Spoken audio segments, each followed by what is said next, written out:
call. Jason is up next in Athens, Georgia. Hello, Jason. Hey, Paul. How's it going? It is great. Thank you. Do you know who the all-time leader in triple doubles is at the University of Georgia basketball? I do not. It is Severe Wheeler. No kidding. He got his first triple double last night, and he's now the leader. if that says anything about Georgia basketball, Even beyond Dominique Wilkins, huh? I know, not even Ant-Man from last year. But, just talking with Mel Kiper, glad you had him on. I think he's the best in the business. But can you imagine with Alabama, they may have three starting quarterbacks, Mac Jones and Jalen Hurts now that Carson Wentz left, and Tua down in Miami that are going to start next year, and they be in the same quarterback room. And Jason, I'm doing the math. I mean, there have not been many Alabama starting quarterbacks in the NFL for a sustained period of time, maybe for a couple of days, a couple of weeks, but that has always been the weakness in Alabama. You think about the first three, state and national championships, and it's hard to remember who the quarterbacks were, Well, I can tell you, it was Greg McElroy, A.J. McCarron, and Jake Coker. Yeah, exactly. But now, A.J. McCarron won two of those, by the way, but those are the first three. I mean, it's of the six, it's McElroy, McCarron with two, Coker.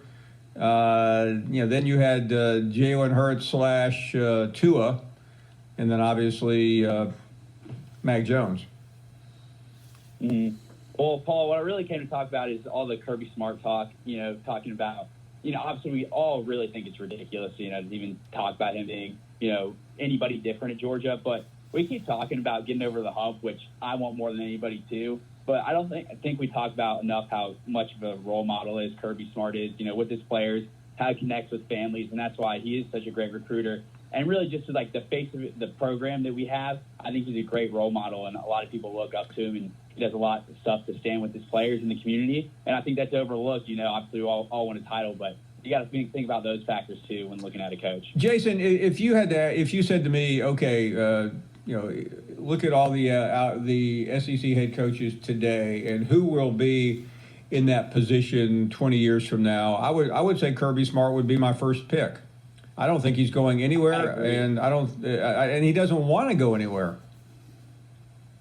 I agree, Paul. And it's funny, the last time I called you, actually, I was asking, about James Franklin, if you thought, if he lost every game, would he be out or not? And you're like, I don't know. Next weekend, he gets smacked by Missouri, and he's gone. Well, hey, Jason, I'm glad you brought that up about Kirby, because I think he does not get enough credit. And unfortunately for Kirby, he's created a monster there with such success so quickly. Fans, and it's okay. Fans should expect it. I mean, this is a top five. Georgia is a top five program. There's no getting around it. I agree. And I'll tell you this right now, Darnell Washington, most underused player last year. Expect him to have a breakout year. I will mark it down. Thank you for the call. Charlie is up next. Good to have you on. Thank you. Charlie is up next in Chicago here late on Wednesday afternoon. Hey, Charlie.